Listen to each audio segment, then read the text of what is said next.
स्वागत है आप सभी का डीडी न्यूज के इस खास बुलेटिन एक्सप्रेस 100 में, जहां हम आपके लिए लेकर आते हैं राजनीति, मनोरंजन, देश दुनिया, खेल और व्यापार जगत की सभी बड़ी खबरों को एक्सप्रेस यानी कि फटाफट अंदाज में। आपके साथ मैं हूं संध्या शर्मा। तो देखिए खबरें तेज रफ्तार से। बीजेपी आज नए सिरे से सदस्यता अभियान की शुरुआत करने जा रही है। प्रधानमंत्री नरेंद्र मोदी के पहले सदस्य बनने के साथ ही बीजेपी के सदस्यता अभियान लॉन्चिंग होगी।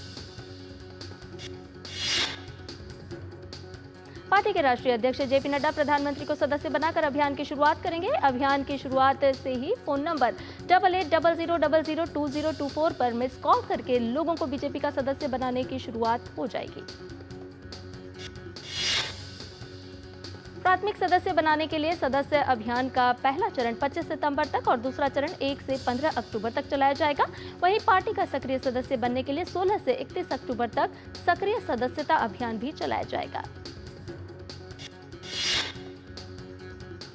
रेप विरोधी कानून के लिए बंगाल में आज से विधानसभा का विशेष सत्र। वहीं पश्चिम बंगाल के डॉक्टर नगर आयुक्त विनीत गोयल के इस्तीफे की मांग को लेकर आज कोलकाता पुलिस मुख्यालय तक मार्च करेंगे। डॉक्टर्स के अनुसार वह वही व्यक्ति है जिसने महिला डॉक्टर के बलात्कार और हत्या के सबूतों को नष्ट करने की भयावह साजिश का नेतृत्व किया था। वहीं बीजेपी की बंगाल इकाई भी आज पूरे राज्य में सरकारी दफ्तरों के बाहर धरना प्रदर्शन करेगी। कोलकाता में आरजीकर अस्पताल में हुए बलात्कार और हत्या के मामले में धरने पर बैठी महिला प्रदर्शनकारियों के साथ दुर्व्यवहार की घटना सामने आई है। रविवार शाम नशे में धुत एक युवक ने महिलाओं के साथ दुर्व्यवहार किया। धरना स्थल पर एकत्रित लोगों में जूनियर डॉक्टर और मेडिकल छात्रों सहित चिकित्सा क्षेत्र के प्रतिनिधि, समाजसेवी और बंगाल फिल्म इंडस्ट्री के कुछ प्रतिनिधि शामिल थे। पश्चिम बंगाल छात्र समाज के नेता सायन लाहिड़ी की जमानत के खिलाफ दायर ममता सरकार की याचिका पर सुप्रीम कोर्ट आज सुनवाई करेगा। कलकत्ता हाई कोर्ट के शुक्रवार को उन्हें जमानत दे दी थी। आम आदमी पार्टी के विधायक अमानतुल्लाह खान ने आज सुबह दावा किया कि ईडी के अधिकारी उन्हें गिरफ्तार करने के लिए दिल्ली के ओखला स्थित उनके घर पहुंचे हैं। एक वीडियो जारी कर अमानतुल्लाह ने ईडी के आने की जानकारी दी। अपने इस वीडियो में विधायक ने यह भी कहा कि ईडी उन्हें बीते 2 साल से परेशान कर रही है। वहीं ईडी ने हाल ही में दिल्ली वक्फ बोर्ड में नियुक्ति और इसकी संपत्तियों को पट्टे पर देने में कथित अनियमितताओं से संबंधित मामले में एजेंसी के सामने पेश न होने और जांच में शामिल न होने के लिए उनके खिलाफ शिकायत दर्ज कराई थी। ईडी की छापेमारी पर बीजेपी सांसद बांसुरी स्वराज ने प्रतिक्रिया देते हुए कहा कि ये छापेमारी बिल्कुल जायज है। उत्तर प्रदेश के बहराइच में भेड़ियों का आतंक नहीं थम रहा है। वन विभाग की तमाम कोशिशों के बावजूद इनके हमले जारी हैं। कल देर रात एक भेड़िए ने एक 3 साल की बच्ची पर हमला कर दिया, जिससे उसकी मौत हो गई।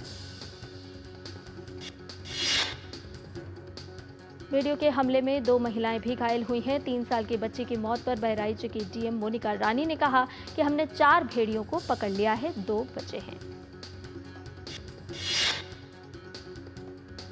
उत्तर प्रदेश में हो रही जानवरों और इंसानों के संघर्ष की घटनाओं का संज्ञान लेते हुए मुख्यमंत्री योगी आदित्यनाथ ने संबंधित विभाग के मंत्री और अधिकारियों को आवश्यक दिशा निर्देश दिए हैं।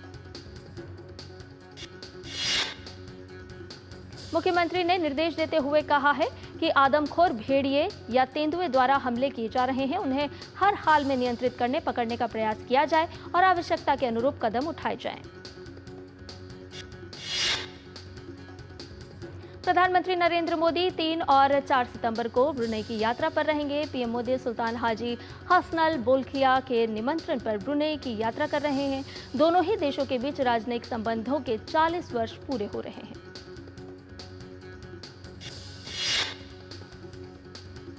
4 और 5 सितंबर को प्रधानमंत्री सिंगापुर की यात्रा पर होंगे। दोनों ही देशों के बीच रणनीति साझेदारी के 10 साल पूरे हो रहे हैं। सिंगापुर के प्रधानमंत्री लॉरेंस वोंग से पीएम मोदी द्विपक्षीय मुलाकात करेंगे। नई दिल्ली के यशोभूमि स्थित international convention and expo centre पर जैव ऊर्जा पर आधारित अंतर्राष्ट्रीय सम्मेलन का आयोजन किया गया। कार्यक्रम को केंद्रीय मंत्री हरदीप सिंह पुरी और केंद्रीय मंत्री नितिन गडकरी ने संबोधित किया। केंद्रीय मंत्री हरदीप सिंह पुरी ने कहा कि जैव ईंधन जीवाश्म ईंधन पर निर्भरता और उत्सर्जन को कम करने के लिए महत्वपूर्ण है।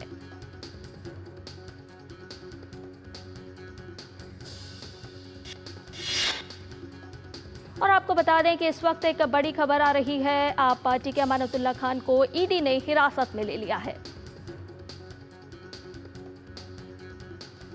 जामिया नगर स्थित उनके आवास पर ईडी की टीम आज पहुंची थी। आपको बता दें कि इसको लेकर के अमानतुल्लाह ने एक वीडियो भी जारी किया था और कई घंटे तक ईडी की टीम ने तलाशी ली और उसके बाद उन्हें हिरासत में ले लिया गया है। एक बड़ी खबर आ रही है।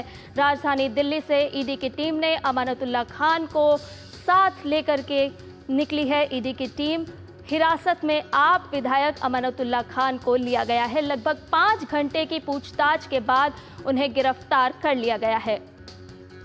जामिया नगर स्थित उनके आवास पर आज ईडी की टीम पहुंची थी। आपको बता दें कि आप विधायक अमानतुल्लाह खान को पहले भी ईडी जांच के लिए ले चुकी है, जांच के दायरे में, और उसके बाद आज भी लगभग 5 घंटे की पूछताछ उनसे की गई और उसके बाद उन्हें गिरफ्तार कर लिया गया। एक बड़ी खबर राजधानी दिल्ली से आ रही है। आप विधायक अमानतुल्लाह खान को ईडी ने हिरासत में लिया है।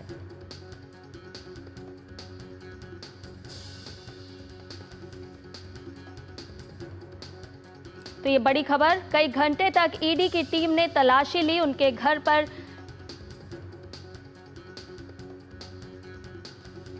और इस पूरे मामले पर हमारे संवाददाता नीरज जुड़ चुके हैं। नीरज, आपसे जानना चाहेंगे कि ईडी ने 5 घंटे तक आप विधायक से जानकारी जुटाई, पूछताछ की और उसके बाद आखिर उन्हें गिरफ्तार कर लिया गया।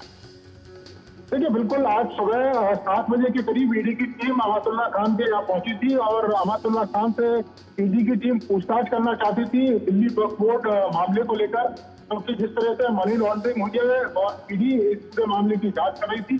लेकिन अमानतुल्लाह खान ने शुरुआत में ईडी की टीम को घर के अंदर ही नहीं आने दिया। ईडी की टीम कह रही थी कि वो उनसे पूछताछ करना चाहती है, तमाम जो तथ्य है उनको वेरीफाई करना चाहती है, लेकिन अमानतुल्लाह खान ने गेट नहीं खोला। काफी देर तक ये हंगामा चलता रहा। बाद में दिल्ली पुलिस भी वहां पर पहुंची और जब गेट खोल के ईडी की टीम अंदर गई तो उसके बाद भी ईडी की टीम ने अमानतुल्लाह खान से करीब 2 घंटे तक पूछताछ करी, लेकिन अमानतुल्लाह खान बार बार ईडी की टीम को उनके सवालों के जवाब नहीं दे रहे थे। ईडी की टीम को गुमराह कर रहे थे, बार बार कह रहे थे कि उनका कोई रोल नहीं है, किसी भी तरह का करप्शन नहीं हुआ है, किसी तरह का घोटाला नहीं हुआ है। ईडी की टीम ने तमाम तथ्य उनके सामने रखे कि 32 जो नौकरियां दी गई थी वो किस आधार पर दी गई थी, वक्फ बोर्ड की की कोशिश की गई थी, जमीनों को अवैध तरीके से किया गया था और उनका व्यक्तिगत जो लाभ है वो अमानतुल्लाह खान और उनके करीबी लोगों ने लिया था।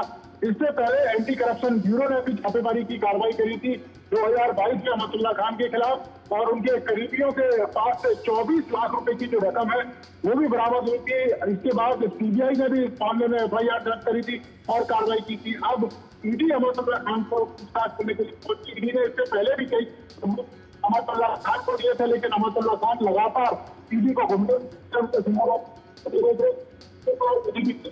खान के घर पर पहुंची और एक लंबी पूछताछ के बाद जब ईडी की टीम को लगा कि अमानतुल्लाह खान जांच में सहयोग नहीं कर रहे, उसके बाद उनको पहले हिरासत पर लिया, उसके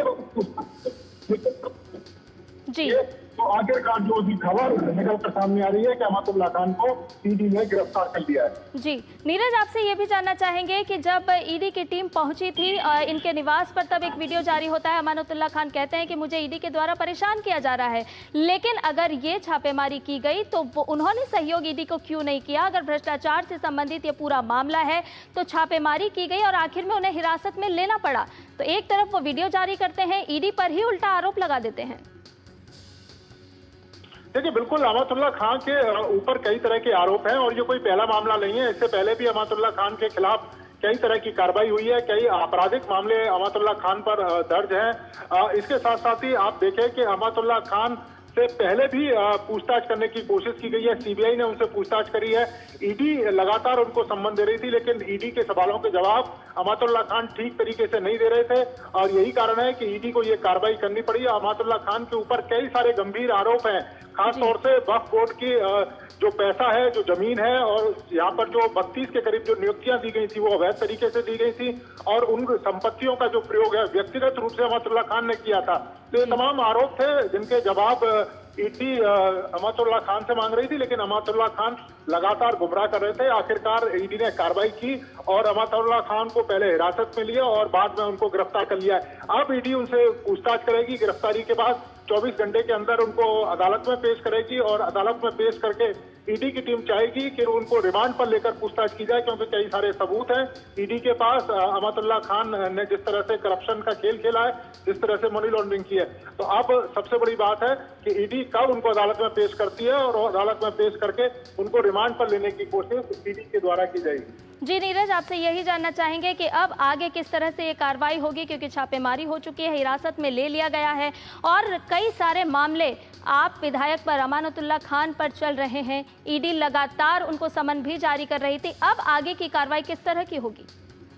देखिए, ईडी की कार्रवाई अब अमातुल्लाह खान को लेकर ईडी पहले ऑफिस आएगी। अपने ऑफिस आने के बाद कई सारी औपचारिकताएं पूरी करनी होती हैं। उन औपचारिकताओं को पूरा करने के बाद अमातुल्लाह खान का मेडिकल किया जाएगा। मेडिकल करने के बाद अमातुल्लाह खान को कोर्ट में ईडी पेश करेगी और कोर्ट में पेश करने के बाद उनको रिमांड पर लेगी और रिमांड पर लेने के बाद ईडी के पास जो तमाम सबूत हैं, जो तमाम तथ्य हैं, उनके आधार पर अमातुल्लाह खान से अब ईडी नए सिरे से पूछताछ करेगी। रिमांड पर लेने के बाद जब अदालत में पेश करने के बाद ईडी अमातुल्लाह खान की रिमांड मांगेगी, क्योंकि ईडी का ये कहना है कि वो अदालत में पेश करके अमातुल्लाह खान को रिमांड पर लेने की कोशिश करेंगे और रिमांड पर लेने के बाद फिर अमातुल्लाह खान से एक बार पूछताछ शुरू होगी। जी नीरज, आपसे ये भी जानना चाहेंगे कि आज ईडी जब छापेमारी करने पहुंची थी तो क्या कोई दस्तावेज भी उन्हें बरामद हुए हैं? क्या किन्हीं दस्तावेजों को भी ईडी ने अपने साथ लिया है और इस छापेमारी के दौरान क्या कोई सामग्री भी मिली है? देखिए, ईडी के पास कई सारे सबूत पहले से थे, कई सारे तथ्य ईडी के पास मौजूद थे और उन्हीं तथ्यों को वेरीफाई करने के लिए अमातुल्लाह खान के यहाँ ईडी पहुंची थी। लेकिन ईडी की टीम को अमातुल्लाह खान ने घर के अंदर प्रवेश नहीं करने दिया। बाद में दिल्ली पुलिस पहुंची और जब ईडी की टीम अंदर गई तब अमातुल्लाह खान से कई तरह से पूछताछ ईडी ने की और उस पूछताछ के दौरान अमातुल्लाह खान ने किसी भी तरह का सहयोग ईडी के साथ नहीं किया। वो लगातार ईडी पर आरोप लगाते रहे कि ईडी उनको परेशान कर रही है। ईडी ने कोई भी सबूत नहीं दिया है, ईडी ने किसी तरह का कोई सम्मान नहीं दिया है, ईडी लगातार उनको परेशान कर रही है। लेकिन ईडी ने तमाम तरह के जो तथ्य और सबूत अमातुल्लाह खान के सामने रखे। अमातुल्लाह खान ने उन तथ्य और सबूतों को पहचानने से इनकार कर दिया और लगातार ये कहते रहे कि उनका कोई भी जो रोल है वो नहीं है, जबकि ईडी के पास इस बात के तमाम सबूत थे। और जब अमातुल्लाह खान लगातार ईडी को उनके सवालों का जवाब नहीं दे रहे थे तो उनको हिरासत में लिया और हिरासत में लेने के बाद अब ईडी ने उनको गिरफ्तार कर लिया है। ईडी अब उनका मेडिकल कराएगी। मेडिकल कराने के बाद उनको अदालत में 24 घंटे के अंदर पेश करेगी और जी, बहुत बहुत शुक्रिया नीरज ये तमाम जानकारी देने के लिए। और आपको बता दें कि एक और बड़ी खबर इस वक्त आ रही है कि उत्तर प्रदेश के कन्नौज में नाबालिग से नवाब सिंह द्वारा दुष्कर्म किए जाने के मामले में ये बड़ी खबर है। नवाब सिंह का डीएनए सैंपल पीड़िता से मैच हुआ है। पुलिस अधीक्षक अमित कुमार आनंद ने ये जानकारी साझा की है। आपको बता दें कि उत्तर प्रदेश से जुड़ा हुआ ये मामला है। नवाब सिंह का डीएनए सैंपल पीड़िता से मैच हुआ है। पुलिस अधीक्षक अमित कुमार आनंद ने ये जानकारी दी है। एक और बड़ी खबर उत्तर प्रदेश से आ रही है और इस पूरे मामले पर विकास सारथी हमारे साथ जुड़े हुए हैं। विकास जुड़े हुए हैं, माफ कीजिएगा। विकास, आपसे जानना चाहेंगे कि कन्नौज से जुड़ा हुआ ये मामला, नाबालिग से बलात्कार का ये मामला और नवाब सिंह द्वारा दुष्कर्म किए जाने का जो ये मामला है, अब इसमें डीएनए सैंपल जो है जो लिए गए थे वो मैच हो गए हैं। किस तरह की ये पूरी खबर आ रही है? जी बिल्कुल, ये खबर आ रही है और इसकी पुष्टि पुलिस अधीक्षक कन्नौज ने ही की है कि नवाब सिंह यादव के डीएनए सैंपल जो लिया गया था और उस मामले पर अब जब जांच रिपोर्ट आ गई है, इसके बाद नवाब सिंह यादव की मुश्किलें और बढ़ेंगी। कन्नौज का पूर्व ब्लॉक प्रमुख समाजवादी पार्टी के ये नेता रहे हैं, फिर रसूख रखता है, इनका महाविद्यालय है, इनके होटल थे वहां पर कन्नौज में। और नाबालिग के साथ जिस तरीके का दुष्कर्म का आरोप जब लगा था, तमाम सारे ऐसे भी लोग थे जो इनके पक्ष में खड़े नजर आ रहे थे। हमने देखा था राजनीति इस कदर हावी हो जाती है कि आपराधिक मामलों में भी नाबालिग पीड़िता के साथ जो हुआ उस पर भी जो इस खास पार्टी के लोगों ने नहीं बोला और तमाम सारे लोग ऐसे हैं बाद में आनंद फानन में एक लेटर जारी करते हैं जिनमें इनको बताया जाता है कि इनको 6 वर्ष पूरी पहले ही निकाला जा चुका है। हालांकि हमने देखा कि लोकसभा चुनाव के दौरान इनकी कई तस्वीरें ही समाजवादी पार्टी के साथ, वहां के नेताओं के साथ आई, वायरल हुई, और खासतौर से इसमें समाजवादी पार्टी का कहना था कि तमाम सारे लोग जुड़ जाते हैं। लेकिन अगर आप कन्नौज एरिया की माने तो ये काफी ज्यादा रसूख रखता है। ये डिम्पल यादव का प्रतिनिधि भी रह चुका है। इसको जो है मिनी डिप्टी सीएम कहकर बुलाते थे वहां पर कन्नौज एरिया में। तो काफी ज्यादा रसूख रखने वाला नवाब सिंह यादव अब जो है कानून के पूरे शिकंजे में आ जाएगा। इसके बाद हम ये साफ जाहिर है उत्तर प्रदेश सरकार और खासतौर से उत्तर प्रदेश पुलिस जिस तरीके से कानून व्यवस्था जो है उसके मद्देनजर जो कार्रवाई होती है, जो शिकायतें आती हैं उस पर किस तरह त्वरित कार्रवाई करती है, कितनी जल्दी जो है कह रहे हैं डीएनए सैंपल की रिपोर्ट आ जाना, ये बात को दर्शा रही है कि पुलिस किस तरीके से अपने अभियोजन को तेज कर रही है। जल्द से जल्द पीड़िता को न्याय मिले और दोषियों को सजा मिले, इसके तहत ही कार्रवाई उत्तर प्रदेश सरकार इस समय कर रही है, उत्तर प्रदेश पुलिस कर रही है। उसी के मद्देनजर जब ये रिपोर्ट आ गई है तो अब निश्चित रूप से नवाब सिंह यादव की मुश्किलें बढ़ेंगी और जो अभियोजन पक्ष को जो है कोर्ट में साक्ष्य, एक बड़ा साक्ष्य है ये, क्योंकि पीड़िता ने जो आरोप लगाया था, जिस तरीके से आरोप लगाया था, संलिप्तता उसकी बुआ की भी गई थी, इनके भाई की भी पाई गई थी इनको संरक्षण देने में। तमाम सारे इस बड़े मामले में, हाई प्रोफाइल मामले में, और खासतौर से नाबालिका के साथ जिस तरीके से जघन्य अपराध इसने किया है, इन जैसे दोषियों को जल्दी सजा मिले, यही पूरा समाज चाहता है। समाज को विचलित कर देने वाली ऐसी घटनाओं में जल्द से जल्द सजा मिले। उत्तर प्रदेश पुलिस की भी यही कोशिश है और इस CSR के आ जाने के बाद, डीएनए सैंपल आ जाने के बाद पुलिस की पैरवी और मजबूत होगी। जी विकास, ऐसा नहीं लगता ये पूरा मामला एक रसूख की आड़ में किया गया? क्योंकि जनप्रतिनिधि बनने के बाद, बड़े नेता बन जाने के बाद आपको ऐसा लगता है कि शायद आप कार्रवाई से बच जाएंगे, लेकिन उत्तर प्रदेश के मुख्यमंत्री ने जिस तरह से इस पूरे मामले में नकेल कसने की बात कही, दिशा निर्देश जारी किए और आखिर में इस तरह से ये डीएनए सैंपल जो है वो मैच होने का मामला सामने आ गया। जी बिल्कुल, ये पुलिस की तेजी ही है। तो उत्तर प्रदेश में इन दिनों महिला संबंधित छोटे अपराधों में 90% से ऊपर हो गया है सजा दिलाने के मामले में। कहीं ना कहीं ये कार्रवाई भी इस बात को साबित कर रही है। इससे पहले हमने अयोध्या के मामले में देखा कि मोहित खान के खिलाफ जिस तरह कार्रवाई हुई थी, उसके अवैध निर्माण पर बुलडोजर चलाया गया। वहीं यादव के खिलाफ त्वरित कार्रवाई की गई, उसे तत्काल अरेस्ट किया गया और उससे जुड़े जो साक्ष्य थे उनको खंगालने में पुलिस ने तेजी दिखाई और तुरंत जो फॉरेंसिक जांचें हैं उन्हें भी करवाया। उसी का नतीजा है कि डीएनए सैंपल की रिपोर्ट आ गई है और तमाम सारी पुलिस की कार्रवाई है वो तेजी में चल रही है और निश्चित रूप से जल्द पीड़िता को न्याय मिलेगा और इन दोषी को सजा मिलेगी, यही उम्मीद की जानी चाहिए समाज की। जी बहुत शुक्रिया विकास, ये तमाम जानकारी साझा करने के लिए। और आइए अब आपको सीधे लिए चल रहे हैं राष्ट्रीय स्वयंसेवक संघ की एक प्रेस वार्ता हो रही है केरल के पलक्कड़ से, सीधे चलते हैं। The women and their solutions, how women can participate in such solutions, that those issues were discussed.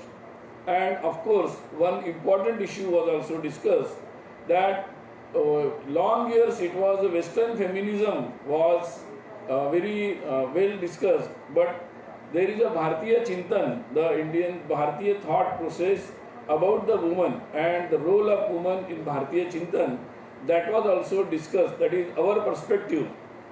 So those were the issues in women conferences, and of course it was very decisive conferences, because out of that they concluded or they came with the programs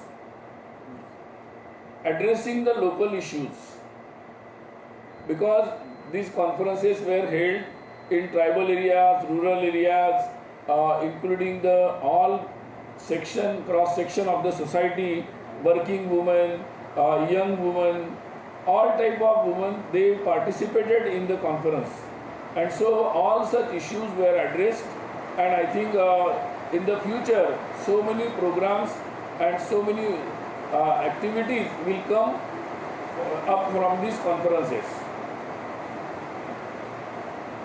One very important issue was also discussed in the 3-day Baitak, was the very unfortunate incident in the Bengal.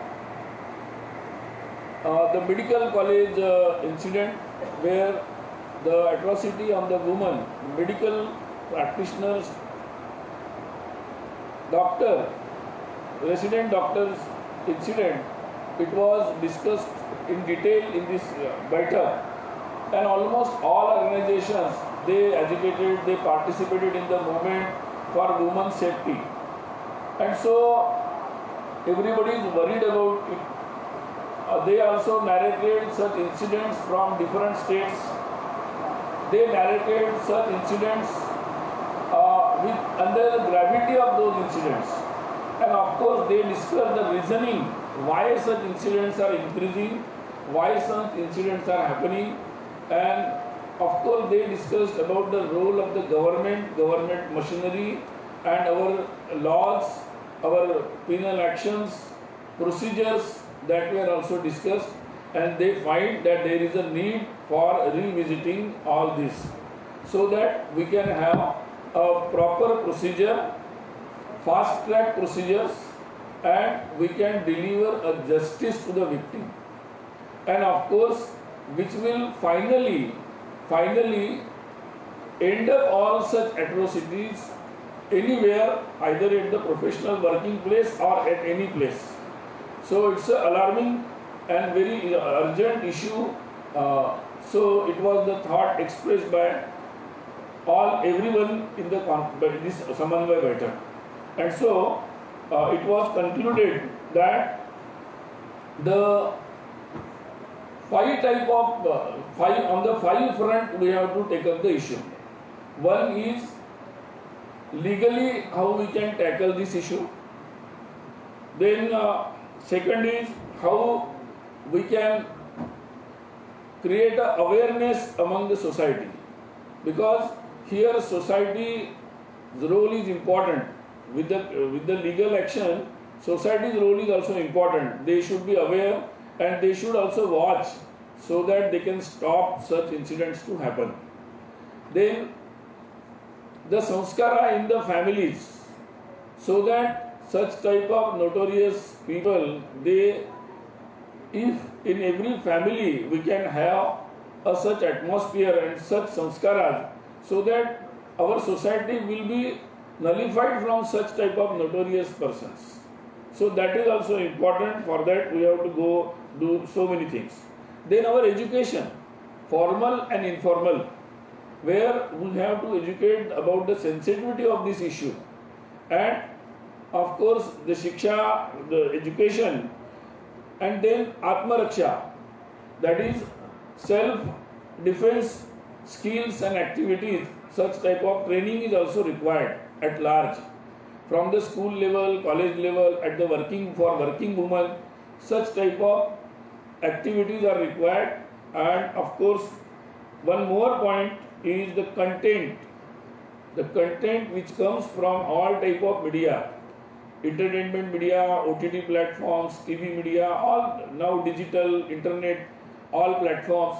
Such type of content is also creating a havoc, because in तो केरल के पलक्कड़ से अभी आप सुन रहे थे राष्ट्रीय स्वयंसेवक संघ की press वार्ता, और इस समन्वय बैठक के बाद जो ये प्रेस वार्ता हो रही थी, आरएसएस के राष्ट्रीय प्रचार प्रमुख सुनील आंबेकर बता रहे थे कि इस पूरी समन्वय बैठक में किस तरह से किन किन विषयों पर चर्चा की गई, चाहे वो शिक्षा का क्षेत्र हो, चाहे वो सामाजिक स्थिति की चर्चा हो, या फिर महिलाओं की सुरक्षा को लेकर के बात हो। तमाम ऐसे मुद्दे जो इस समन्वय बैठक में चर्चा किए गए और निर्णय लिए गए। और इसके साथ ही बुलेटिन में फिलहाल रुक रहे एक छोटे से ब्रेक के लिए। 605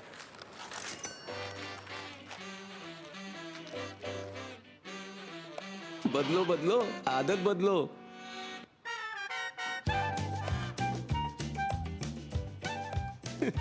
बदलो बदलो आदत बदलो। अब नजदीकी बैंक जाकर फटे पुराने नोट्स बदलिए।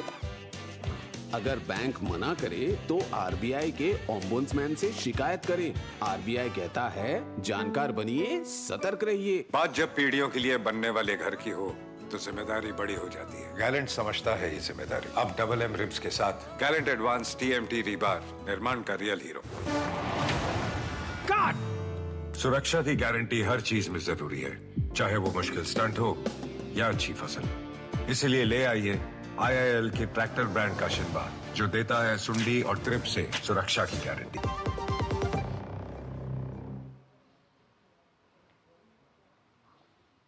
और इसके साथ ही बुलेटिन में फिलहाल इतना ही। डीडी न्यूज पर खबरों का सिलसिला लगातार जारी है। नमस्कार।